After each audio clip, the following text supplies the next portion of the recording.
with clear goals. Get those who attacked us on September 11th, 2001, and make sure al-Qaeda could not use Afghanistan as a base from which to attack us again. We did that. We severely degraded al-Qaeda in Afghanistan. We never gave up the hunt for Osama bin Laden, and we got him. That was a decade ago. Our mission in Afghanistan was never supposed to have been nation building. It was never supposed to be creating a unified, centralized democracy. Our only vital national interest in Afghanistan remains today what it has always been: preventing a terrorist attack on American homeland. I've argued for many years that our mission should be narrowly focused on counterterrorism, not counterinsurgency or nation building. That's why I opposed the surge when it was proposed in 2009 when I was vice president. And that's why as president, I'm adamant we focus on the threats we face today in 2021, not yesterday's threats. Today, the terrorist threat has metastasized well beyond Afghanistan.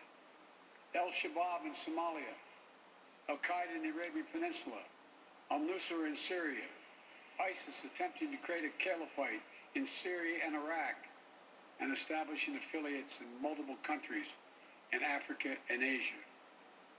These threats warrant our attention and our resources. We conduct effective counterterrorism missions against terrorist groups in multiple countries where we don't have permanent military presence. If necessary, we'll do the same in Afghanistan. We've developed counterterrorism over-the-horizon capability that will allow us to keep our eyes firmly fixed on the direct threats to the United States and the region, and act quickly and decisively if needed. When I came into office, I inherited a deal that President Trump negotiated with the Taliban. Under his agreement, U.S. forces would be out of Afghanistan by May 1, 2021, just a little over 3 months after I took office. U.S. forces had already drawn down during the Trump administration from roughly 15,500 American forces to 2,500 troops in country. And the Taliban was at its strongest militarily since 2001. The choice I had to make as your president was either to follow through on that agreement or be prepared to go back to fighting the Taliban in the middle of the spring fighting season.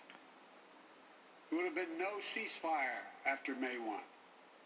There was no agreement protecting our forces after May 1. There was no status quo of stability without American casualties after May 1. There was only a cold reality of either following